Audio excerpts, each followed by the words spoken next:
Avant que tout ne s'effondre, je pensais que ma vie était stable, voire prévisible.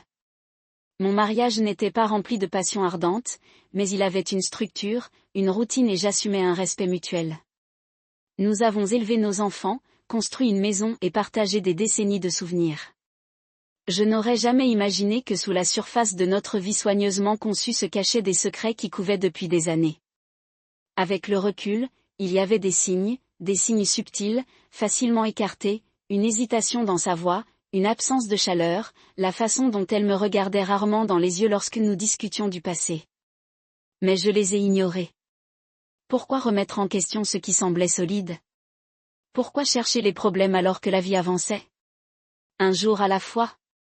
Ensuite, j'ai appris la vérité et tout ce en quoi je croyais s'est effondré. Je m'appelle Georges et mon monde vient de s'effondrer. Après 32 ans de mariage, j'ai découvert que ma femme, Dorothy, avait été infidèle. Pas une seule fois, pas pour une courte liaison, mais pendant 28 ans. J'ai du mal à le traiter. Je ne sais même pas si nous atteindrons notre 33e anniversaire. J'ai maintenant la cinquantaine, je suis mariée depuis plus de 3 décennies et j'ai 3 enfants adultes. 2 ont leur propre famille, tandis que notre plus jeune Dot vient d'avoir 18 ans et a commencé l'université. Je n'arrête pas de me demander, où vais-je à partir de maintenant? Revenons au début. Dorothy a quitté le Michigan pour l'Ohio pour ses études universitaires. J'étais en formation pour devenir soudeur lorsque nous nous sommes rencontrés lors d'une fête. Elle venait de se faire larguer par son petit ami, Paul, qu'elle croyait être l'amour de sa vie. Le cœur brisé et perdu, elle a laissé son ami Dixie la traîner dehors cette nuit-là. C'est là que je l'ai vue, une fille petite et délicate, mesurant à peine 1,50 m avec des cheveux châtains foncés et des fossettes irrésistibles. J'étais du genre extraverti, je faisais toujours des blagues et illuminais une pièce. Quelque chose chez elle m'a attiré instantanément. Nous avons commencé à parler et au bout de 6 mois, nous nous sommes mariés. Avec le recul, je n'étais peut-être que le rebond. Notre mariage n'a pas été dramatique, pas de rupture, pas de deuxième conjoint, juste une vie stable typique. Nous avons élevé nos enfants, fait des voyages en famille, joué aux quilles, joué au golf et assisté à chaque match et récital. Nous travaillions toutes les deux, elle comme enseignante, moi comme soudeur. L'argent était gérable, même si parfois serré, mais nous étions propriétaires de notre maison et avons payé nos 2 véhicules. Dans les premières années, notre vie amoureuse était géniale, 3 ou 4 fois par semaine, mais après notre premier enfant, George Junior, elle s'est ralentie. Au moment où Mike est arrivé, 1 fois par semaine était une bonne semaine. J'ai essayé d'être compréhensif. Elle jonglait entre le travail et les enfants. Quand Dot est née, elle est devenue ma petite princesse et notre intimité a encore diminué au fil du temps. Dorothy a admis que la proximité n'était pas importante pour elle, ce qui était difficile à entendre. Elle l'acceptait lorsque je m'initiais, mais cela ressemblait plus à une routine qu'à une passion. Il y avait peu d'affection, presque aucune véritable connexion. Mais je n'étais pas vraiment un saint. J'avais mes propres secrets. Pendant 15 ans, j'ai cherché des aventures d'un soir lorsque je n'avais pas ce dont j'avais besoin à la maison. Pas d'aventures émotionnelles, juste des rencontres dénuées de sens après quelques verres dans un bar. Je ne voulais pas vivre sans intimité, alors je l'ai trouvée ailleurs. Avec le recul, j'ai réalisé que notre mariage reposait davantage sur la stabilité et le respect que sur un amour profond. Dorothy disait rarement « Je t'aime ».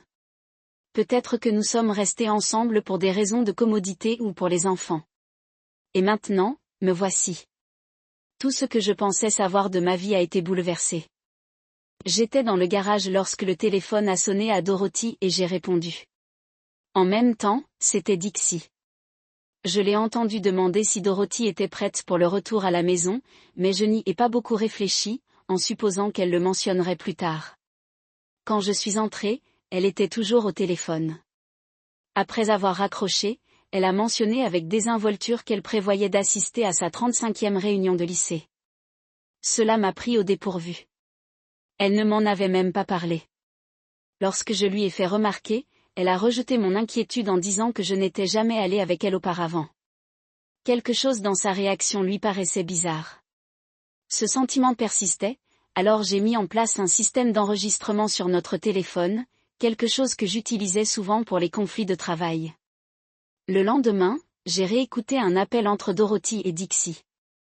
Elle craignait que je puisse assister à la réunion, disant que cela ruinerait tous ses projets. Cette seule phrase a tout changé cette nuit-là. Je lui ai posé des questions avec désinvolture sur l'événement, essayant d'évaluer sa réaction. Elle a expliqué qu'environ une centaine de personnes y assistaient habituellement, certaines accompagnées de leurs conjoints, d'autres venant seules. Quand j'ai posé des questions sur Paul, son ex-petit ami du lycée, elle est devenue visiblement mal à l'aise. Elle a insisté sur le fait qu'il était marié et avait une famille, puis est devenue sur la défensive, m'accusant d'essayer de la contrôler. Mes soupçons n'ont fait que grandir. J'ai contacté Jim, un détective privé avec qui j'avais déjà travaillé. Je n'avais aucune preuve, juste une intuition, mais j'avais besoin de réponses. Jim a accepté de se pencher sur la question, en se concentrant sur ses précédents voyages de retrouvailles. À la fin de la semaine, il a appelé avec des informations troublantes. Dorothy avait assisté à toutes les réunions au cours des 30 dernières années. Les 2 premières fois, elle a réservé une chambre d'hôtel à son nom, mais les 4 dernières, il n'y avait aucune trace de son séjour. Dixie et son mari réservaient toujours une chambre pour 2, ce qui signifiait qu'elle n'était pas restée avec eux.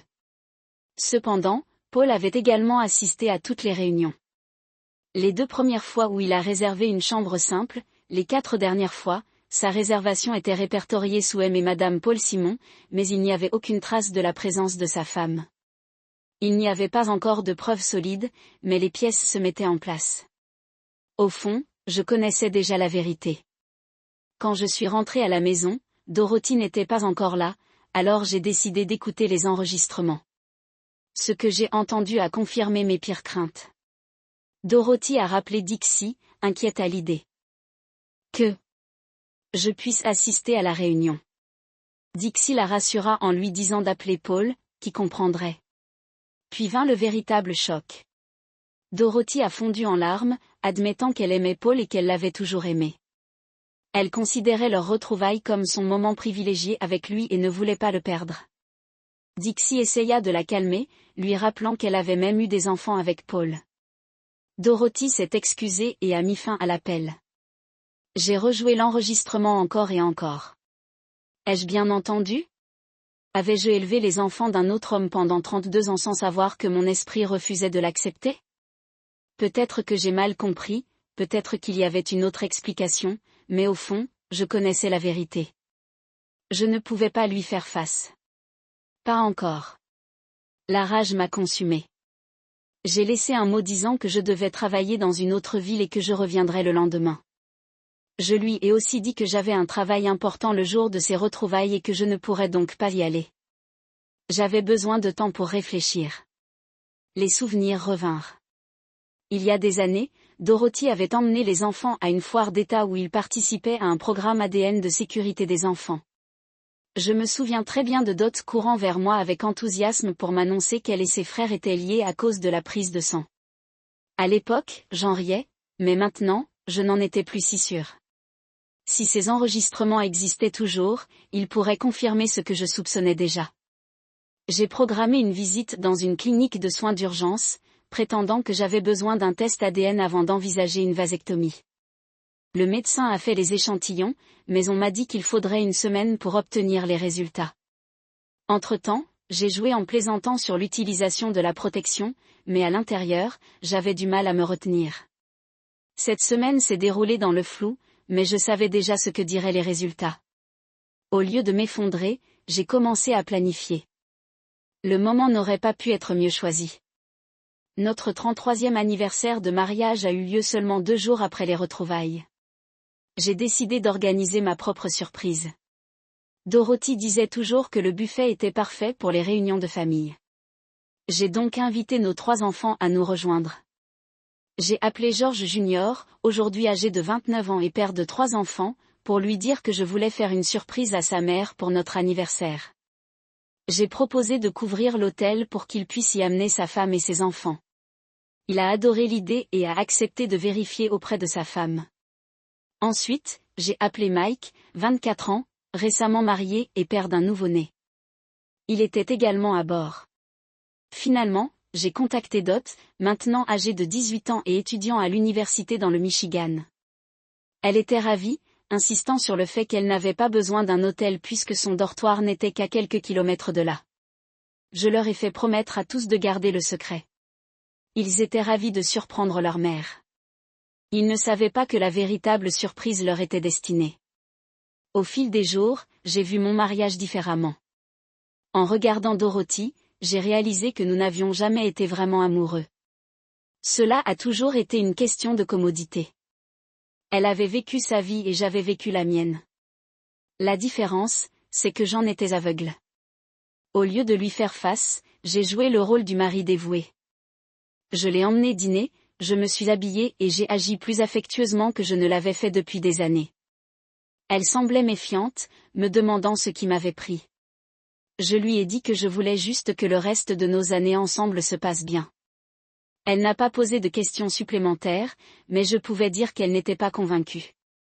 Ce soir-là, je me suis assurée qu'elle avait suffisamment de vin. Si elle était suffisamment ivre, je pourrais peut-être me rapprocher d'elle une dernière fois. Mais au fond, je savais que je ne faisais que faire des mouvements car bientôt tout allait changer. Cette nuit-là, Dorothy était ivre. Quand nous sommes rentrés à la maison, je l'ai aidée à se déshabiller et pour la première fois depuis des années, elle n'a pas résisté lorsque j'ai initié l'intimité. C'était différent, presque comme si elle ne se souciait pas de qui j'étais. Je me laisse aller à cela, un mélange de frustration refoulée et de vengeance silencieuse. En la regardant répondre, je ne pouvais m'empêcher de me demander à qui elle pensait vraiment. Les jours suivants, j'ai continué à surveiller l'écoute téléphonique mais je n'ai rien trouvé d'inhabituel. Dorothy n'a même pas parlé de notre nuit ensemble à Dixie, ce qui m'a presque déçue. Peut-être qu'elle ne voulait pas admettre avoir trompé Paul avec son propre mari. Voulant pousser les choses plus loin, j'ai suggéré que nous allions dîner et danser samedi, invitant Dixie et Joe à nous rejoindre. Dorothy a accepté, mais le lendemain, j'ai capté un nouvel enregistrement. Elle a dit à Dixie qu'elle trouvait mon comportement étrange, que j'étais soudainement affectueux, que je la traitais bien et que j'agissais hors de mon caractère. Dixie a rejeté ses inquiétudes, riant à l'idée qu'après 32 ans de tromperie et d'éducation des enfants d'un autre homme, je deviendrais soudainement le mari parfait. Dorothy a admis qu'elle avait commencé à écrire une lettre de divorce mais qu'elle n'avait pas prévu de me la donner avant son départ pour les retrouvailles. Elle a demandé si Joe serait discret pendant le dîner, étant donné qu'il était le meilleur ami de Paul. Dixie lui a assuré qu'il le ferait et a même plaisanté en disant qu'elle devrait peut-être coucher avec moi une dernière fois avant de partir. Cette conversation a tout confirmé. Il ne me restait plus qu'à attendre les résultats ADN. Samedi soir, j'avais pris ma décision. Je n'allais pas laisser ma colère prendre le dessus. Au lieu de cela, je profiterais de la soirée, jouerais mon rôle et les laisserais tous deviner. J'ai appelé un taxi pour venir nous chercher, surprenant Joe et Dixie. Je voulais que tout le monde puisse boire librement sans se soucier de conduire. Joe a trouvé cela amusant, remarquant à quel point cela ne me correspondait pas, mais je l'ai écarté. Au dîner, j'ai joué le rôle du mari charmant, comblant Dorothy et Dixie de compliments. Ils s'étaient tous les deux habillés et je me suis assuré qu'ils savaient qu'ils étaient superbes. L'atmosphère était légère, remplie de boissons et de rires. Je n'arrêtais pas de remplir leurs verres, m'assurant qu'ils étaient suffisamment lâches pour profiter de la nuit. Après le dîner, nous avons déménagé dans un bar avec musique live. Dorothy, déjà ivre, m'a accusé en plaisantant d'essayer de la saouler. Je ne l'ai pas nié. L'objectif était simple, garder tout le monde détendu et inconscient de ce qui me passait réellement par la tête. Lorsque la musique a ralenti, j'ai entraîné Dorothy sur la piste de danse. Elle hésita mais suivit, se balançant contre moi comme si rien n'avait changé. Pendant un bref instant, nous avons eu l'impression d'être juste un autre couple profitant d'une soirée. Mais je savais mieux. Lorsqu'elle a eu le vertige et s'est éloignée, je me suis tournée vers Joe et lui ai demandé si je pouvais danser avec Dixie. Il a ri et m'a fait signe de partir, sachant qu'il ne pouvait pas suivre son énergie. Pendant que nous dansions, Dixie se pencha, murmurant qu'elle aimait voir ce côté de moi. L'alcool rendait les gens honnêtes et je pouvais dire qu'elle appréciait ma soudaine transformation. La nuit s'est allongée et alors que tout le monde était fatigué, j'ai révélé ma touche finale. J'avais réservé une chambre d'hôtel pour ne pas avoir à rentrer chez nous en voiture. Personne ne s'y est opposé. La nuit avait été longue et les boissons avaient fait leur travail. À l'hôtel, les femmes ont réalisé qu'elles n'avaient rien emballé pour dormir. J'ai haussé les épaules en disant que cela n'avait pas d'importance. Nous étions tous des adultes. Joe et moi avons attendu dans le couloir pendant qu'il se changeait. Alors que nous étions dehors, Joe m'a tapé dans le dos, appréciant la soirée que j'avais organisée. J'ai hoché la tête, même si je n'étais plus sûre de ce que je ressentais. Lorsque nous sommes revenus dans la chambre, les femmes étaient déjà au lit, installées pour la nuit. Allongées là, les yeux fixés au plafond, je pensais à tout ce qui s'était déroulé en quelques semaines seulement, 32 ans de mariage brisés par quelques conversations enregistrées. J'avais passé ma vie à élever des enfants qui n'étaient même pas les miens, et pourtant ils étaient toujours mes enfants. Demain, le vrai plan commencerait. Mais pour ce soir, j'ai laissé le silence s'installer, m'accrochant à ce qui restait de l'illusion avant de tout démolir. Le lendemain matin, je me suis réveillée tôt. Mon esprit continue de s'emballer. J'ai pris une douche et je suis descendue prendre un café, ayant besoin de temps seul pour réfléchir. Au bout d'un moment, j'ai appelé la chambre.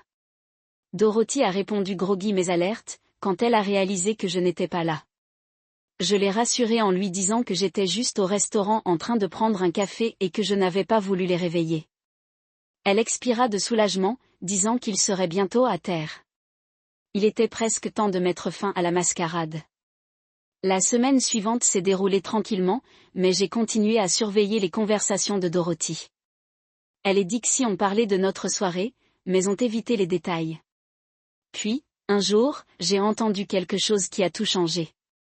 Dorothy a admis qu'elle soupçonnait que je l'avais déshabillée cette nuit-là, mentionnant qu'elle s'était réveillée sans ses sous-vêtements. Dixie l'a balayée, disant qu'elle ne se souvenait presque de rien non plus. Ils dansaient autour de la vérité. Mais ce qui m'a le plus frappé, c'est ce qui a suivi. Dixie lui a demandé si elle avait fini d'écrire la lettre de divorce. Dorothy a confirmé qu'elle l'avait fait et prévoyait de le laisser sur la table avant de se rendre à la réunion. Elle l'avait caché dans son tiroir à sous-vêtements. Plus tard dans la journée, quand elle est partie travailler, j'ai trouvé la lettre et je me suis assis pour lire chaque mot de la lettre de Dorothy. Elle a commencé par me prévenir de prendre une bière avant de lire. Puis elle a tout exposé. Elle partait avec l'intention de demander le divorce après son retour des retrouvailles. Elle a affirmé qu'elle me devait la vérité. Après 32 ans de mariage, elle a admis qu'elle n'avait jamais vraiment abandonné Paul, son amour de lycée. Je n'avais été qu'un remplaçant, quelqu'un qui lui rappelait juste assez lui pour combler le vide. Chaque fois que nous étions ensemble, elle l'imaginait à sa place. Puis vint la véritable trahison. 5 ans après le lycée, lors de leur première retrouvaille, elle revit Paul et ils relancèrent leur liaison. Ils ont conclu un accord, tous les 5 ans, ils se retrouveraient lors du retour à la maison, vivant leur vie séparée entre les deux, mais revenant toujours l'un vers l'autre. Au fil des années, ils se sont également rencontrés en secret. Lorsqu'elle a rendu visite à ses parents dans le Michigan, elle a décrit comment, après leur deuxième retrouvaille, elle est rentrée chez elle en se sentant étrangement plus proche de moi. Que ce soit à cause de la culpabilité ou simplement des émotions persistantes d'avoir vu Paul. Elle n'en était pas sûre. 9 mois plus tard, Michael est né. Puis, sans hésitation, elle a avoué que Michael était le fils de Paul. Elle ne me l'a jamais dit parce que j'étais un père formidable. Et Paul, qui avait 2 enfants avec sa femme, était content de savoir qu'il en avait 2 autres avec Dorothy. Elle a admis qu'elle ne m'avait jamais vraiment aimé comme une femme le devrait. J'avais été fiable, un prestataire, une valeur sûre, mais son cœur avait toujours appartenu à Paul. Maintenant, elle avait fini, prétendant qu'elle ne s'attendait pas au pardon, comprenant seulement qu'elle laisserait les papiers du divorce sur la table avant de partir et m'a dit de prendre mon temps pour les signer. Mais cela ne servait à rien d'essayer de la faire changer d'avis. C'était déjà inventé. Je lis la lettre encore et encore, ma poigne se resserrant, alors que des vagues d'émotions me frappent, colère, humiliation, trahison. Pendant 32 ans, je n'étais qu'un espace réservé, un homme pour lequel elle s'était installée, alors que son cœur appartenait à quelqu'un d'autre. La confronter maintenant serait inutile. Elle pensait qu'elle contrôlait la situation, qu'elle avait tout planifié parfaitement. Mais elle ne savait pas que je le savais déjà. Et pour la première fois de notre mariage, c'était moi qui contrôlais. Je n'allais pas m'en prendre à moi ou demander des réponses. Non, j'avais quelque chose de mieux en tête. Elle était sur le point de découvrir que l'homme qu'elle pensait avoir trompé pendant des décennies n'était pas du tout idiot. La véritable bombe est survenue lorsque Dorothy a admis dans sa lettre que les 3 enfants partageaient le même père biologique, Paul. Elle a écrit qu'elle ne leur dirait pas la vérité, sachant qu'il m'aimait trop et qu'il lui en voudrait probablement. Puis, comme pour se justifier, elle a reconnu mes propres infidélités, faisant référence aux sorties nocturnes dans les bars et aux appels de femmes au fil des ans. Mais au lieu d'assumer ses responsabilités, elle a rejeté la faute, affirmant qu'elle ne m'avait pas donné ce dont j'avais besoin. Elle a expliqué que sa liaison avec Paul avait commencé comme une aventure mais s'était approfondie en quelque chose de plus. Ils avaient toujours prévu d'être ensemble mais ont décidé d'attendre que les enfants soient grands. Maintenant que notre plus jeune dot était à l'université et que Paul avait finalisé son divorce l'année dernière, elle était prête à partir. Elle a suggéré de tout partager 50-50e et a révélé que leurs réunions avaient été plus fréquentes que de simples retrouvailles. La lettre se terminait par des excuses informelles de m'avoir trompée pendant si longtemps. J'ai posé le papier, les mains tremblantes, 32 ans de mariage et je n'étais qu'une réflexion après coup. Mais j'avais besoin d'une dernière confirmation, les résultats du test ADN. Au cabinet du médecin, je me suis préparée pendant qu'il feuilletait mon dossier. Ses premiers mots m'ont frappé comme un train de marchandises. Mon accident de moto, il y a 15 ans, m'a empêché d'avoir des enfants. Une vasectomie n'était pas nécessaire. J'avais été stérile. Tout ce temps. Une froide prise de conscience m'est venue, mes enfants ne pouvaient pas être les miens. Mais ensuite le médecin m'a remis les résultats ADN. Mon cœur battait à tout rompre pendant qu'il expliquait les graphiques. Il a d'abord souligné les résultats de Dot, 99% de probabilité qu'elle soit ma fille. Puis il a comparé les résultats du garçon aux miens, la même correspondance à 99%. Je restais assis dans un silence stupéfait. Les chances qu'ils ne soient pas les miens étaient de 1 sur 9 millions. Malgré tout, mes enfants étaient biologiquement les miens. Le soulagement m'envahit. Dorothy avait menti sur la chose qui comptait le plus. Lundi, j'avais un plan. J'avais besoin d'un avocat. Et un ami m'a recommandé Sally Hawk, une experte en affaires de divorce. Quand je suis entrée dans son bureau, elle n'a pas perdu de temps pour lire la lettre de Dorothy avec une expression illisible. Mais lorsqu'elle est arrivée au résultat ADN, elle a éclaté de rire. Elle m'a expliqué qu'en Ohio, puisque j'avais la preuve de l'infidélité à long terme de Dorothy, demander d'abord le divorce m'accorderait probablement 65% de nos actifs. Si les enfants n'avaient pas été les miens, j'aurais pu insister pour en obtenir davantage, mais les résultats ADN ont joué en ma faveur d'une manière différente. Ce n'était plus une question d'argent. Sally a décrit notre stratégie. Elle gèlerait nos comptes et limiterait les retraits jusqu'à ce que le règlement soit finalisé. Elle a suggéré de vendre la maison et de partager les bénéfices conformément à la décision de justice.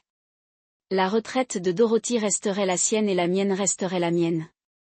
Ensuite, j'ai fait une dernière demande. Je voulais que les papiers du divorce soient remis à Dorothy lors de sa réunion de lycée, ainsi que le règlement proposé. J'ai également demandé une ordonnance d'interdiction pour l'empêcher d'entrer dans la maison sans ma permission. Sally sourit, cela coûtera plus cher, mais nous pouvons y arriver. À peine 2 jours avant le départ de Dorothy pour ses retrouvailles, tout était mis en mouvement. Elle pensait qu'elle avait le dessus. Elle n'avait aucune idée de ce qui allait arriver.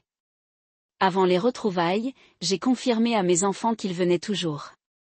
Ils étaient tous d'accord, mais je leur ai dit que nous devions nous rencontrer au préalable. J'avais quelque chose d'important à leur dire, quelque chose qui pourrait changer leur perspective sur la soirée. Je n'ai pas donné de détails par téléphone, mais j'avais besoin de leur soutien. Dorothy avait pris congé jeudi et vendredi pour partir plus tôt. Voulant maintenir l'illusion de la normalité, j'ai proposé que nous dînions mercredi soir. Elle accepta, essayant probablement d'éviter tout conflit inutile. Ce soir-là, j'ai joué le rôle d'un mari dévoué, tenant les portes, la complimentant et la faisant se sentir spéciale. Nous avons dîné, regardé un film romantique et sommes rentrés ensemble à pied. Elle a semblé agréablement surprise par mon comportement, mais quand nous sommes rentrés à la maison, elle a clairement fait savoir qu'elle n'était pas intéressée par l'intimité. Je n'ai pas poussé. Cela ne servait à rien.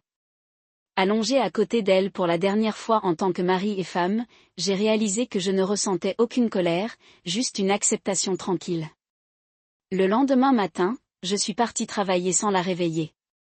Alors que je me tenais près de la porte, j'ai regardé en arrière une dernière fois. C'était le dernier moment de la vie que nous avions construite ensemble. À mon retour ce soir-là, tout aurait changé.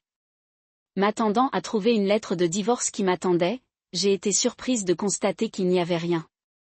En vérifiant le répondeur, j'ai trouvé un message de Dixie confirmant qu'ils étaient venus chercher Dorothy cet après-midi. Puis la voix de Dorothy s'est fait entendre. Elle avait des doutes, admettant qu'elle avait encore des sentiments pour moi, mais pas d'amour. Dixie était ennuyée, attribuant la confusion au fait que Dorothy avait encore couché avec moi. Elle l'a exhorté à appeler Paul, lui rappelant que c'était leur plan depuis 32 ans. Dorothy accepta, décidant d'appeler depuis un téléphone public pour ne laisser aucune trace. Pendant qu'elle passait cet appel, j'ai laissé un mot faisant semblant d'être déçu de l'avoir manqué et suggérant que nous déjeunions avant son départ. Je l'ai signé avec amour, sachant que cela jouerait sur sa culpabilité. Quand je suis rentrée chez moi ce soir-là, la lettre était enfin là. Le contenu était le même, à l'exception d'une nouvelle note manuscrite en bas. Elle a dit qu'elle n'oublierait jamais les 2 dernières semaines. Il semblait que sa conversation avec Paul l'avait suffisamment rassurée pour qu'elle puisse tout aborder. Samedi, je me suis enregistrée à l'hôtel Ramada et j'ai réservé des chambres pour mes enfants et leurs familles. J'ai informé le comité de réunion que nous venions comme une surprise pour notre anniversaire et j'ai organisé des réservations pour le dîner. Quand mes enfants sont arrivés, je les ai emmenés dans ma chambre et leur ai dit la vérité. Leur mère était amoureuse d'un autre homme depuis plus de 30 ans et attendait qu'il grandisse pour pouvoir me quitter. La réaction a été immédiate, choc, incrédulité et sympathie. Ils ne comprenaient pas comment elle avait gardé ce secret si longtemps. Je leur ai remis la lettre de Dorothy, celle qu'elle ne voulait jamais qu'ils voient. Ils l'ont lue en silence, leurs émotions passant de la tristesse à la colère, surtout lorsqu'ils ont vu la partie selon laquelle ils n'étaient pas mes enfants biologiques. Dot fut le premier à répondre, insistant sur le fait que je serais toujours son père. Elle m'a serré fort dans ses bras et mes fils l'ont suivi, secoués mais inébranlables dans leur amour pour moi. Ensuite, je leur ai remis les résultats du test ADN prouvant qu'ils étaient bien les miens. Leur soulagement était immense et pour la première fois depuis des semaines, j'ai ressenti un sentiment de victoire. Malgré tout, je leur ai rappelé que leur mère les avait aimés. Elle ne m'aimait pas, mais elle avait été une bonne mère. Ils n'étaient pas obligés de la détester pour ce qu'elle m'avait fait. Ils ont écouté attentivement, mais ont quand même tout traité. Ce soir-là, nous sommes entrés ensemble dans la salle de banquet. Mes enfants, leurs conjoints et petits-enfants marchaient à mes côtés. À notre arrivée, Dot a remarqué un siège supplémentaire à notre table et a demandé de qui il s'agissait, car je lui ai dit que nous attendions un invité. De l'autre côté de la pièce, Dorothy était assise avec Paul, Dixie et Joe qui riaient et s'amusaient, complètement inconscients de notre présence. Puis Dixie nous a repérés. Son exclamation forte fit tourner les têtes et le visage de Dorothy pâlit en voyant toute sa famille debout. Il y avait quelque chose qu'elle n'avait jamais prévu. Dot s'approcha calmement d'elle, lui disant que même si elle détestait ce qu'elle m'avait fait, elle essaierait de comprendre parce qu'elle l'aimait toujours. Dorothy resta stupéfaite et resta silencieuse alors que Dot revenait à notre table. Notre dernière invitée est arrivée, June, l'ex-femme de Simon Paul. Mes enfants et leur famille l'ont accueillie chaleureusement. Elle était calme, élégante et pleinement consciente de la raison pour laquelle elle était là. À l'autre table, Dorothy et Paul la remarquèrent enfin. Paul essaya de se relever, mais Dorothy l'arrêta, réalisant le désastre qui se préparait. L'événement a commencé avec l'hôte appelant les noms des anciens élèves. Lorsque le nom de Dorothy a été annoncé, ma famille et moi avons applaudi bruyamment, attirant tous les regards vers elle. Elle avait l'air visiblement mal à l'aise. Lorsque le nom de Paul fut appelé, nous restâmes silencieux. Mais lorsque le nom de June a été annoncé, nous avons éclaté d'applaudissements, veillant à ce que tout le monde le remarque. Dorothy pensait qu'elle contrôlait la situation. Elle avait soigneusement planifié sa fuite, pensant qu'elle me laisserait derrière elle sans conséquence. Mais maintenant, devant une centaine de personnes, dont l'homme avec qui elle était infidèle depuis des décennies, elle était sur le point d'apprendre ce que ça faisait vraiment d'être exposée. Et je ne faisais que commencer. Au fur et à mesure que la soirée avançait, l'animateur m'a appelé, m'invitant sur scène pour une annonce spéciale. Ma famille et notre invité June ont applaudi alors que je me dirigeais vers le podium. J'ai commencé par remercier le comité de réunion, puis je me suis tournée vers Dorothy s'adressant à la salle. Dans 2 jours, nous aurions célébré notre 33e anniversaire de mariage. Une vague d'applaudissements polis a suivi. J'ai levé une main pour signaler le silence avant de continuer. Avant de partir pour les retrouvailles, Dorothy m'avait laissé une lettre d'adieu et je voulais en partager quelques points clés. En sortant la lettre, j'ai lu à haute voix qu'elle avait été amoureuse de Paul Simon tout au long de notre mariage. Quelques visages dans la foule bougèrent inconfortablement. Je soupçonnais que certains le savaient déjà. J'ai alors révélé qu'elle m'avait quitté pour lui. Et là, devant tout le monde, je lui ai remis les papiers du divorce. À mon signal, un adjoint du shérif s'est avancé pour remettre non seulement les papiers du divorce à Dorothy, mais aussi pour servir Paul dans un procès pour adultère. La pièce devint silencieuse, le poids du moment s'imprégnant. J'abordai ensuite la partie la plus douloureuse de la lettre de Dorothy, son affirmation selon laquelle Paul était le père biologique de nos enfants. En me tournant vers Paul, j'ai rencontré son expression suffisante, mais j'étais préparée. Cette affirmation était fausse et j'en avais la preuve. Dot s'est levé, s'est dirigé vers la table de sa mère et lui a remis les résultats ADN notoires confirmant que les 3 enfants étaient les miens. Dorothy fondit en larmes tandis que le sourire narquois de Paul disparaissait, remplacé par une incrédulité stupéfaite. Puis la nuit a pris une autre tournure inattendue. June, l'ex-femme de Paul, s'est levée et a parlé calmement. Elle avait aussi quelque chose à partager. Alors que Paul avait passé des années à la trahir, elle avait discrètement pris sa propre forme de vengeance. Leurs 2 enfants n'étaient pas les siens. Leur père était le propre frère de Paul, John. Elle a remis à Paul un test ADN pour le prouver. Il a ensuite révélé qu'elle et John allaient se marier le mois suivant. Sans un autre mot, June et moi avons quitté la salle de réunion. Mes enfants ont choisi de rester sur place et de parler avec leur mère. J'étais soulagée, malgré tout, elle avait été une bonne mère pour eux. Le lendemain matin, nous nous sommes tous retrouvés pour le petit déjeuner. Avant de rentrer à la maison, mes enfants semblaient plus légers, plus apaisés. Ils m'ont dit que Dorothy les avait approchés après mon départ, leur demandant une conversation privée. Ils n'ont pas partagé les détails, mais je pouvais dire que cela avait été émouvant. Pendant que nous mangions, j'ai remarqué Dorothy debout à proximité. Mes enfants ont hésité avant, lui demandant si elle pouvait nous rejoindre. Prenant une profonde inspiration. J'ai accepté, mais à une condition. Elle était toujours la bienvenue aux réunions de famille tant que Paul n'était pas à ses côtés. Elle s'assit silencieuse et réfléchit. Au bout d'un moment, elle a finalement croisé mon regard et m'a demandé depuis combien de temps je le savais. J'ai simplement répondu, est-ce important?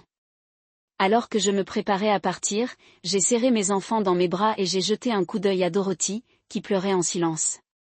Je lui ai dit qu'elle avait fait son choix et qu'elle devait maintenant vivre avec. La vie continue. L'infidélité, la trahison et le divorce ne sont jamais simples et chacun les gère différemment. Certains pourraient penser que j'aurais dû être plus dur, mais j'ai fait ce qui était bon pour moi et finalement cela a suffi. Après le discours de George lors de la réunion, je me suis sentie exposée, humiliée et complètement seule. Paul, l'homme autour duquel j'avais construit mon avenir, n'offrait aucun réconfort, aucune défense, juste un silence stupéfait. Dixie et Joe, mes amis les plus proches, évitaient mon regard. Assis parmi eux, je ne m'étais jamais sentie aussi isolée. J'avais tout gâché. J'avais choisi cette voie. Pourtant, je réalisais seulement maintenant ce que j'avais perdu, mon mari, la confiance de mes enfants et peut-être même ma place dans la vie de mes petits-enfants. Après le départ de George et June, je me suis approchée de mes enfants, me préparant à leur déception. Ils n'ont pas hésité à exprimer leur colère, leur tristesse et leur incrédulité face à ce que j'avais fait. Mais malgré la douleur, il y avait toujours de l'amour. Ils m'ont rappelé les bons moments, le lien que nous avions autrefois, et ils m'ont clairement fait comprendre qu'ils me voulaient dans leur vie, mais pas dans un autre état, loin d'eux. Les entendre dire qu'ils voulaient toujours que leurs enfants sachent que leur grand-mère m'a fait monter les larmes aux yeux. Pour la première fois, j'ai vu au-delà du fantasme que j'avais construit avec Paul. Ma famille était réelle et je l'avais presque détruite. Je leur ai dit que j'avais besoin de temps pour réfléchir et que je rentrerais chez moi lundi, même si je ne savais pas où je logerais. Emménager avec Paul n'était pas une option pendant des mois, et Georges ne me laisserait certainement pas rentrer dans la maison. Je m'étais reculée dans un coin. Puis Georges Junior m'a surpris. Il m'a proposé un logement dans son sous-sol jusqu'à ce que je comprenne les choses. Sa gentillesse m'a brisée. Je m'attendais à un rejet, mais voici mon fils, toujours prêt à m'aider. Il a clairement fait comprendre qu'il n'approuvait pas ce que j'avais fait, mais j'étais toujours leur mère. Leurs paroles m'ont brisée. Même après tout, Georges leur avait dit de ne pas me détester. J'ai pleuré, réalisant à quel point j'avais causé des dégâts non seulement à mon mariage mais aussi à la vie de mes enfants. Avant de partir, ils m'ont invité à prendre le petit déjeuner le lendemain matin avec leur père, mais avec une seule requête, je ne pouvais pas amener Paul. J'ai hésité mais j'ai accepté. Retour à ma table. J'étais épuisée mentalement et émotionnellement. Je me suis tournée vers Paul et lui ai dit que j'avais fini pour la nuit. Les rumeurs autour de nous grandissaient et je savais que nous étions devenus le scandale de la soirée. Paul et moi sommes montés dans notre chambre, mais dès que nous sommes arrivés, il a essayé d'initier une intimité. C'était la dernière chose que je voulais. Je me suis éloignée en lui disant que j'avais besoin de réconfort, pas de proximité. Il m'a regardé confus. Puis j'ai posé la question qui me pesait. Pourquoi ne s'était-il pas approché de mes enfants et ne s'était-il pas présenté? Sa réponse m'a stupéfiée. Il fut gêné d'apprendre qu'ils n'étaient pas les siens. Les mots m'ont frappé plus fort que je ne m'y attendais. Pendant des années, il avait promis que nous construirions une vie ensemble, que nous formerions une famille. Mais maintenant, il était clair qu'il n'avait jamais voulu mes enfants en premier lieu. Il me voulait, et seulement moi, loin de tout ce qui me tenait à cœur. J'ai essayé de lui expliquer que je ne pouvais pas simplement m'éloigner de mes enfants et petits-enfants, mais il a balayé l'idée, suggérant que nous en reparlions plus tard. Il se pencha à nouveau et demanda si nous pouvions au moins passer la nuit ensemble. C'était mon point de rupture. J'avais besoin d'air.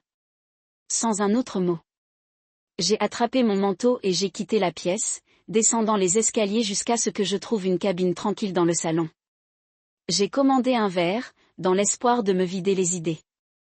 Puis deux visages familiers sont apparus, Barbe et Sue, d'anciennes camarades de classe que je n'avais pas vues depuis des années. Ils s'assirent à côté de moi, échangeant des regards hésitants. Avant de parler, ils avaient quelque chose à me dire sur Paul. Ce qu'ils ont révélé m'a fait tomber l'estomac. Au fil des années, ils avaient tous deux été impliqués avec lui. Il avait toujours utilisé la même excuse selon laquelle il était coincé dans un mariage malheureux mais qu'il finirait par le quitter. Mais il connaissait la vérité.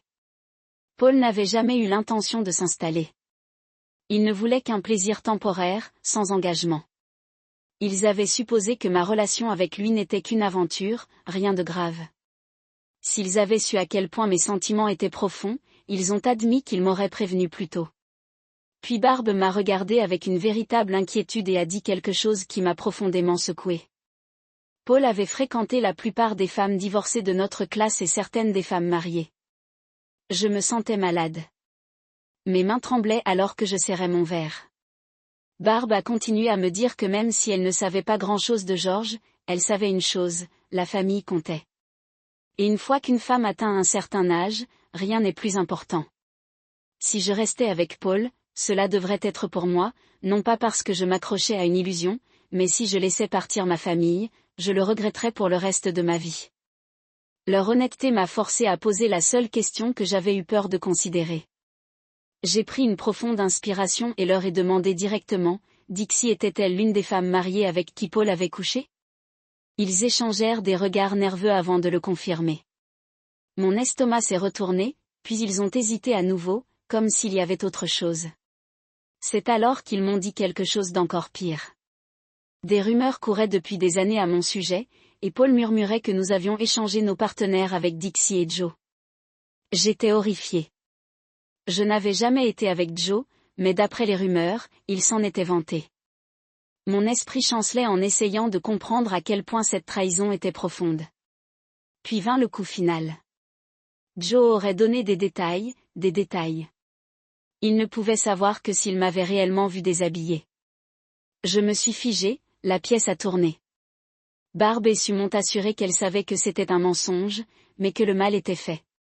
Ma vie, mes choix, mes amitiés, tout avait été construit sur la tromperie. Je ne pouvais pas retourner auprès de Paul. Je ne pouvais pas retourner vers Dixie ou Joe. Je n'avais plus nulle part où me tourner. Barb a posé une main réconfortante sur la mienne, me disant de rester avec eux pour la nuit.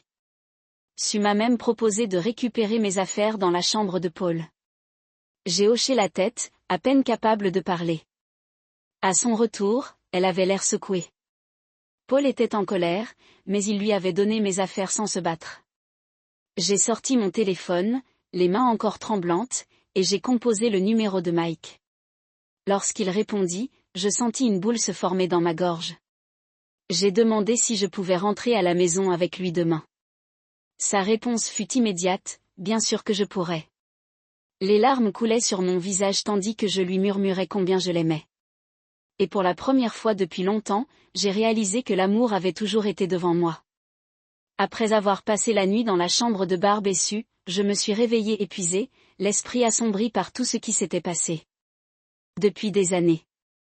Je m'étais convaincue que Paul était mon avenir, mais maintenant je voyais la vérité.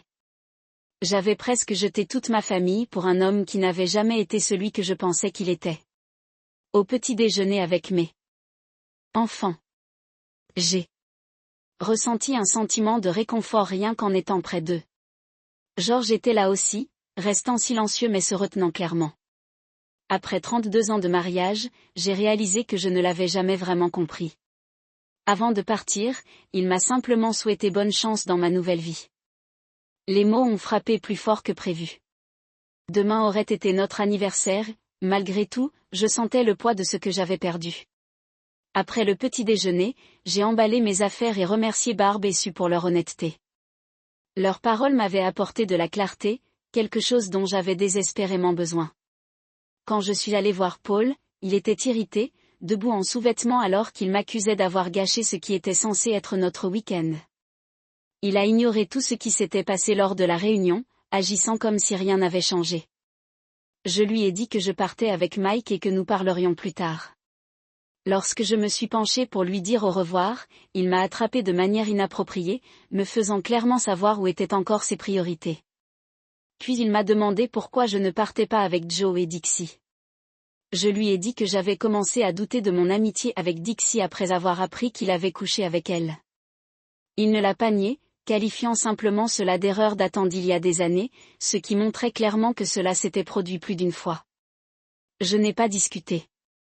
J'ai simplement dit au revoir et j'ai quitté la chambre de Mike. J'ai emprunté son téléphone pour appeler Dixie.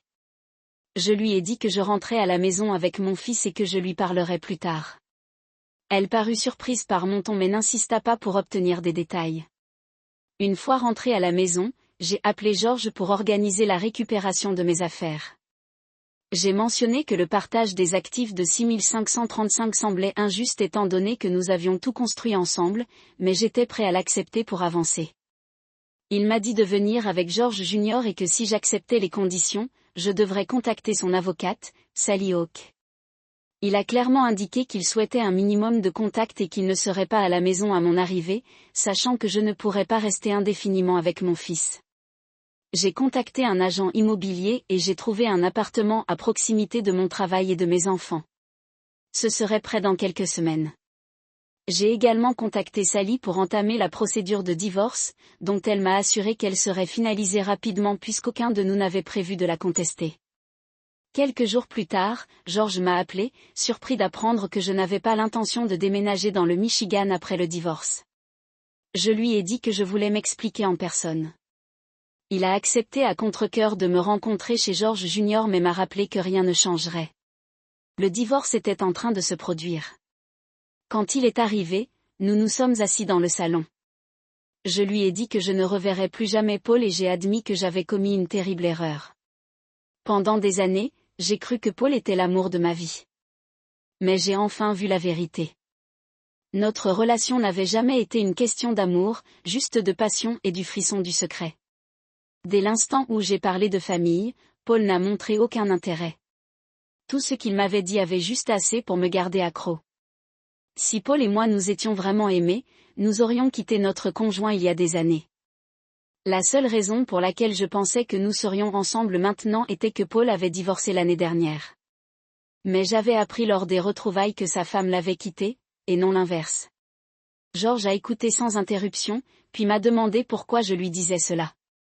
Maintenant, j'ai admis que j'avais tout mal géré. Même si notre mariage n'était peut-être pas plein de passion, il méritait mieux. Je voulais juste être honnête, même si ça ne changeait rien. Je lui ai aussi dit que je voulais toujours faire partie de la vie de nos petits-enfants et que nous devions être civils pour le bien de la famille. Ensuite, j'ai fait quelque chose auquel je ne m'attendais pas. Je me suis excusée pour les paroles cruelles que j'avais écrites sur la paternité des enfants. Ils n'avaient jamais mérité ça. Avec le recul, j'étais soulagée. Il était leur père. Il avait toujours été bon avec eux et il possédait bon nombre de ses meilleures qualités. Pour la première fois, il resta silencieux, écoutant tout ce que j'avais à dire. Puis j'ai admis autre chose. Même si je ne pouvais pas dire qu'il y avait toujours eu de l'amour entre nous, je ne pouvais pas non plus dire qu'il n'avait jamais existé. Nous avions construit une vie, une famille, et en élevant nos enfants, il y avait eu de l'amour. Peut-être que nous l'avions simplement laissé s'estomper. Si nous l'avions nourri, les choses auraient pu se passer différemment. Après tout ce qui s'était passé, après avoir vu comment il m'avait traité le mois dernier, j'avais recommencé à ressentir quelque chose. Pour la première fois depuis des années. J'avais ressenti une étincelle de ce que je pensais perdu. Mais il était trop tard. George n'était pas ému. Il m'a fait remarquer que j'aurais pu tout arrêter avant de partir pour les retrouvailles, que j'aurais pu jeter la lettre, mais je ne l'ai pas fait. J'ai admis que j'en avais l'intention, mais j'ai ensuite appelé Dixie. Elle m'avait convaincu de parler à Paul à la place. Si j'étais restée à la maison et déjeuné avec George comme prévu, j'aurais peut-être changé d'avis, mais j'avais appelé et au moment où j'ai réalisé mon erreur, il était déjà trop tard. Puis il a posé des questions sur Dixie et Joe. J'ai admis que je n'étais même pas sûre de vouloir rester amie avec eux. Découvrir que Paul avait couché avec Dixie avait brisé toute confiance qui me restait. Si je l'avais su il y a des années, j'aurais quitté Paul en un instant et Joe. Il avait répandu des mensonges lors de la réunion, affirmant qu'il avait couché avec moi il y a 2 semaines.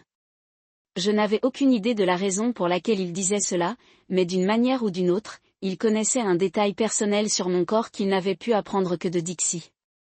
J'ai demandé à George si Joe nous avait vus ensemble quand nous étions au motel. Il a refusé de parler de mes soi-disant amis, me disant que si je voulais des réponses, je devais leur demander moi-même.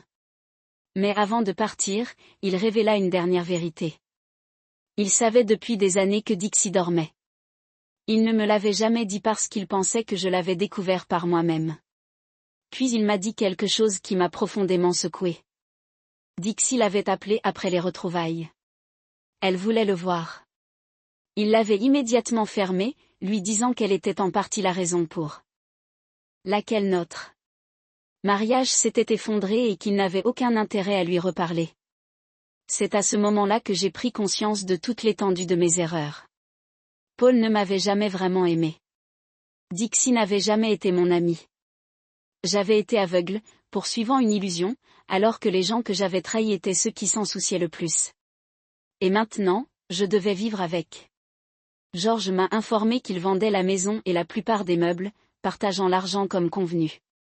Comme je restais en ville, il m'a dit que je pouvais emporter tout ce dont j'avais besoin pour mon appartement.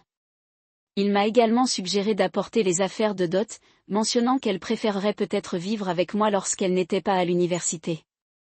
Il pensait que nous pourrions profiter de ce temps pour nous reconnecter et il a refusé de prendre de l'argent pour le mobilier. Avant de partir, je l'ai remercié de m'avoir écouté. En le regardant, j'ai admis que peut-être notre mariage avait été plus typique que nous ne le pensions. Pas parfait, mais pas terrible non plus. Nous avons duré 33 ans et partagé de bons moments tout au long du parcours. Le lendemain, j'ai appelé Dixie. Elle avait l'air excitée d'avoir de mes nouvelles, immédiatement, me demandant quand j'emménagerais avec Paul. Elle voulait des détails sur ce qui s'était passé après les retrouvailles et à la maison. Je n'ai pas hésité. Je lui ai dit qu'elle m'avait trahi, que ma vie avec Paul avait été un mensonge et que j'avais failli perdre ma famille à cause de cela. Je l'ai confrontée directement, lui demandant si elle avait déjà couché avec Paul. Elle essaya d'esquiver la question, puis finit par admettre que cela s'était produit il y a longtemps. Quand je l'ai pressée, elle en a estimé 10, peut-être 15 ans, mais je savais mieux. Je lui ai rappelé une fois, il y a à peine 3 ans, où nous avions rendu visite à ses parents et où je m'étais couchée tôt, malade. Paul n'avait pas oublié. Puis j'ai posé la question suivante, avait-elle déjà été avec George? Sa voix a changé. Elle l'a catégoriquement nié, insistant sur le fait que si George avait dit qu'il s'aimait au motel, il mentait. Mais George ne m'avait jamais rien dit, sauf que Dixie l'avait appelé récemment. Cela a suffi à confirmer mes soupçons. J'ai continué à pousser. J'ai demandé si elle s'était encore attaquée à George. Elle a crié, m'insultant, puis a laissé échapper quelque chose auquel je ne m'attendais pas. Elle accusait George de tout. Selon elle, il avait commencé les jeux, permettant à Joe de dormir avec moi pendant que j'étais inconsciente puis prenant son tour avec elle, pire encore. Elle a admis que George avait eu connaissance de ma lettre avant même que je la lui donne. La rage bouillonnait en moi. Elle m'avait trahi de toutes les manières possibles, en couchant avec mon petit ami, mon mari, et en permettant à son mari de profiter de moi, et elle n'avait jamais dit un mot. Je lui ai dit que je ne voulais plus jamais la revoir, ni elle ni son mari. Si elle voulait toujours Paul, elle pourrait l'avoir. Puis j'ai raccroché. 6 mois plus tard, le divorce était finalisé. Ma vie me semblait vide. Je passais trop de temps dans les bars, ayant soif de conversation, même avec des inconnus. C'est seulement à ce moment-là que j'ai pleinement réalisé ce que j'avais perdu. George et moi avions construit une vie ensemble, pas parfaite, mais réelle. Nous avions été partenaires d'une manière que je n'avais jamais appréciée. Maintenant, je rentre chez moi dans un appartement vide, remplissant mes nuits de télévision stupide ou de navigation sur Internet à la recherche de quelque chose pour remplacer ce que j'avais jeté. Pendant les premiers mois, la vie après le divorce n'était pas trop mauvaise, mais maintenant la solitude s'était installée.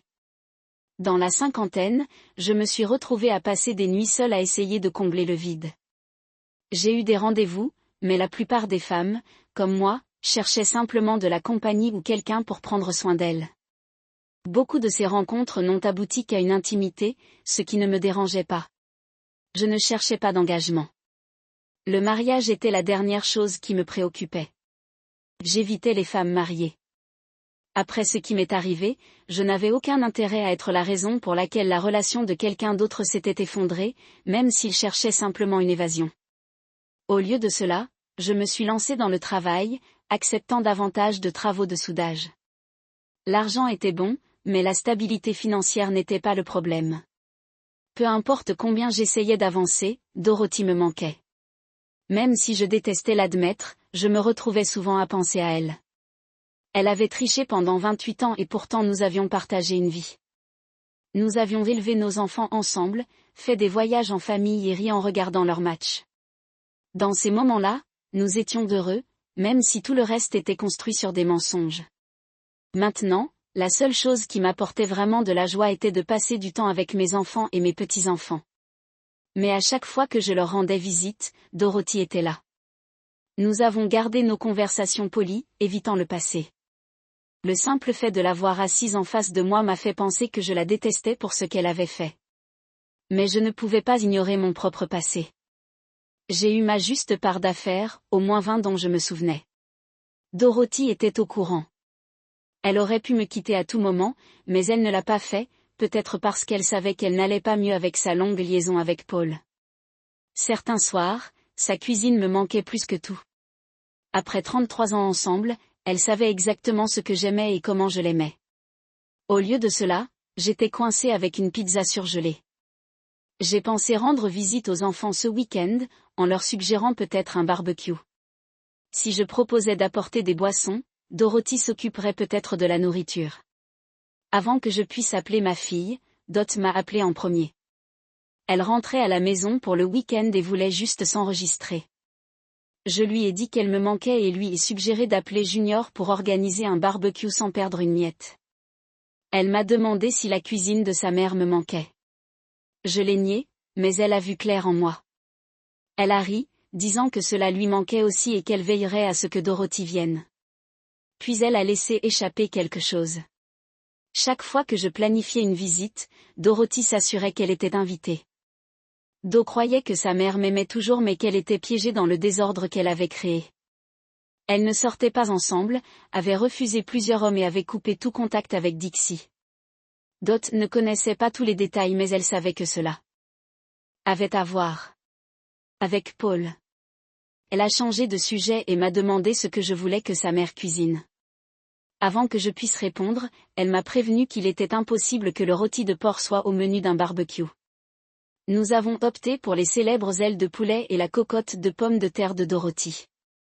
J'achèterai le poulet, Junior ferait le grill et Dorothy préparerait la sauce et les accompagnements. Plus tard dans la nuit, Junior m'a appelé officiellement pour m'inviter au barbecue. Il a inscrit le menu comme si je ne le savais pas déjà. Mes enfants n'étaient pas subtils. C'était leur idée et j'avais le sentiment que Dorothy était dedans.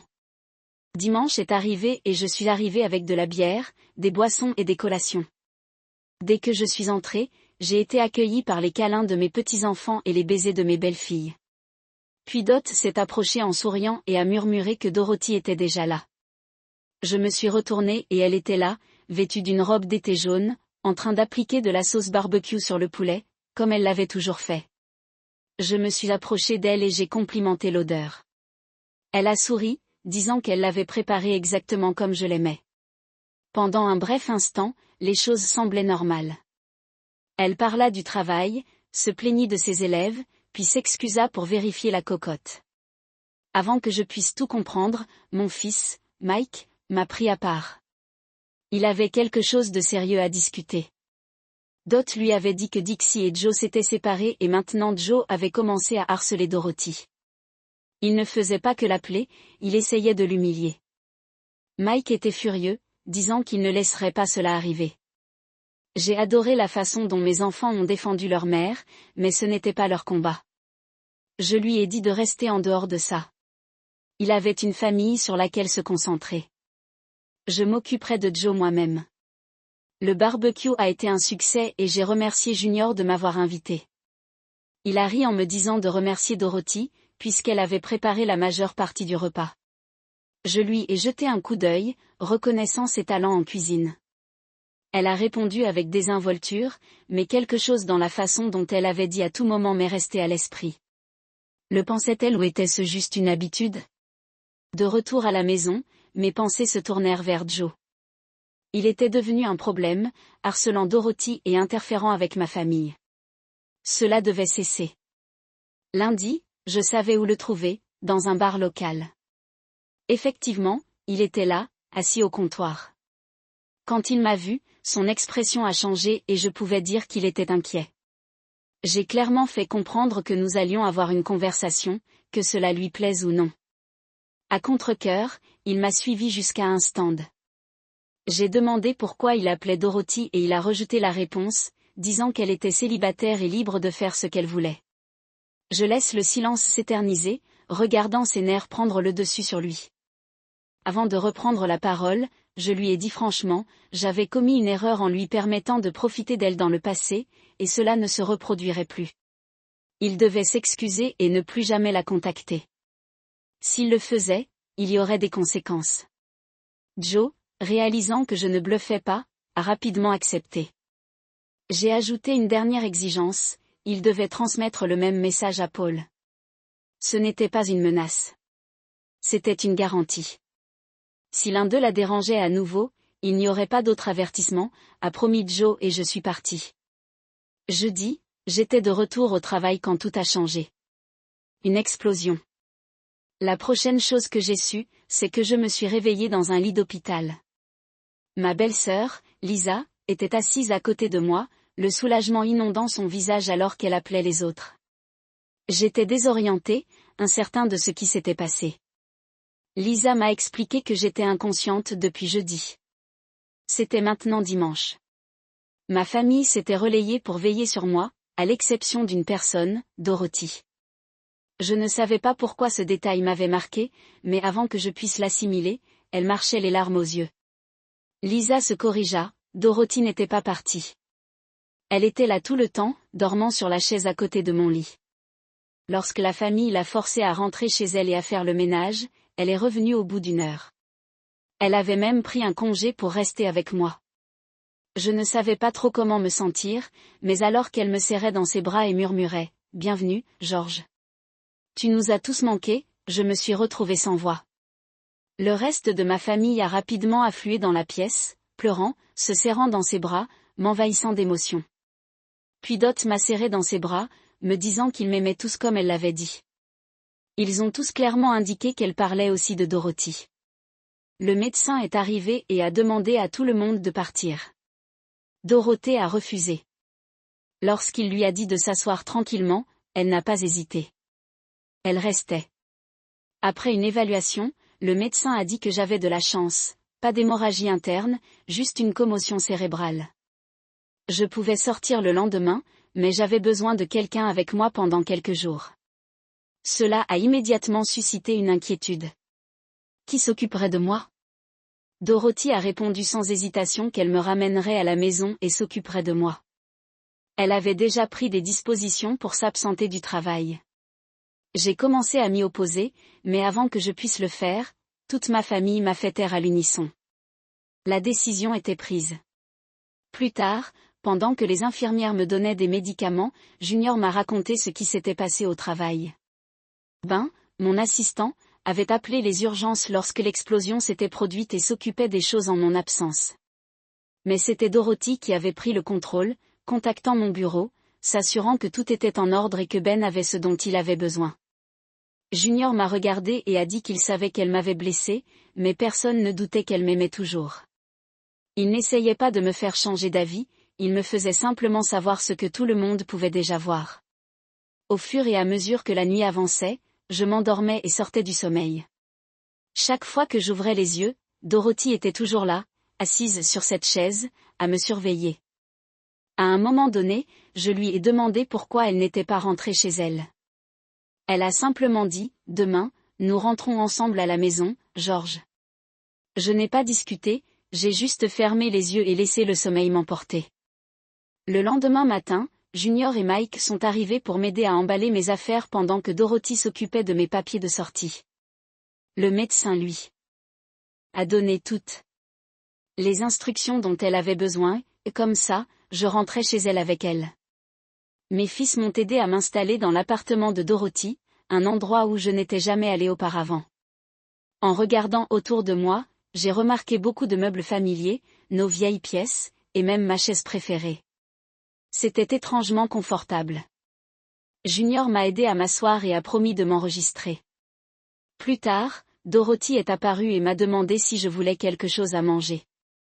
J'ai demandé un sandwich et un café et quelques minutes plus tard, elle est revenue avec exactement ce que j'aimais, du fromage suisse, des tomates et du jambon sur du seigle grillé. Même après tout ce dont elle se souvenait encore, elle posa le plateau, alluma ma chaîne sportive préférée et quitta tranquillement la pièce. Le simple fait de l'avoir à proximité rendait tout mieux. Je n'avais pas réalisé à quel point ça me manquait. J'ai dû m'assoupir, car quand je me suis réveillée, le plateau avait disparu et Dorothy était assise à proximité et veillait sur moi. Elle m'a remercié en disant que Joe avait appelé pour s'excuser et avait promis de la laisser tranquille. Paul avait fait de même. Elle savait que j'étais derrière tout ça et elle en était reconnaissante. J'ai admis quelque chose que je n'avais pas fait auparavant, j'avais laissé Joe profiter d'elle dans le cadre de ma vengeance. Avec le recul, je l'ai profondément regretté. Cela avait été cruel même pour moi. Dixie le lui avait dit et elle méritait de l'entendre de moi aussi. Elle m'a aidé à aller dans la chambre de Dot où je resterais pendant que je récupérais, Dot l'avait volontiers proposé, avant de retourner à l'université, en me disant qu'elle s'enregistrerait et lui rendrait bientôt visite. Les jours suivants, j'étais pour la plupart confinée au lit ou sur une chaise, somnole, pour prendre des médicaments. Chaque fois que je me réveillais, Dorothy était là. C'était une infirmière attentive qui s'occupait de tout, y compris de l'enregistrement de mes affaires. Mes fils sont venus me rendre visite et je les ai rassurés sur mon amélioration. Quand j'ai vu le médecin, il m'a confirmé que je guérissais bien et que je pouvais retourner au travail. Le lundi suivant, Dorothy était soulagée, même si nous savions tous les deux qu'il était temps pour moi de rentrer chez moi. Elle m'a reconduit et est entrée avec moi. La maison semblait vide, sans vie comparée à la sienne. C'était peut-être l'absence de sa présence ou simplement le manque de contact féminin. Je l'ai regardée debout chez moi et je me suis demandé quand exactement tout avait si mal tourné. Avant son départ, j'ai demandé si je pouvais lui rendre visite le lendemain pour parler. Elle a simplement répondu, à tout moment. Puis elle a proposé de préparer le dîner. J'ai souri lorsqu'elle a mentionné le rôti de porc avec des pommes de terre au four et des carottes. Elle connaissait toujours mon plat préféré.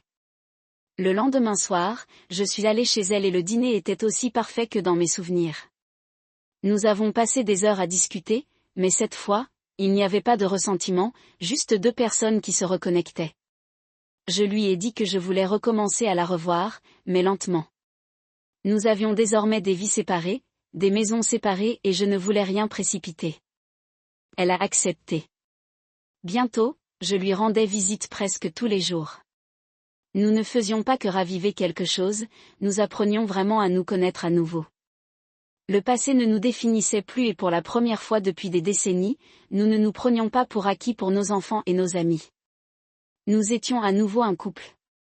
Même si on ne parlait jamais de remariage, cela ne semblait pas avoir d'importance. La première fois, nous étions à nouveau intimes. Je m'attendais à ce que ce soit gênant. Ce n'était pas le cas. C'était différent, plus significatif, plus intentionnel. Nous ne faisions pas que faire des mouvements, nous faisions l'amour. J'ai arrêté d'aller dans les bars. Je n'en avais plus besoin. J'avais un ami, un partenaire, quelqu'un avec qui je voulais vraiment être. Est-ce qu'on se remarierait? Peut-être, peut-être pas.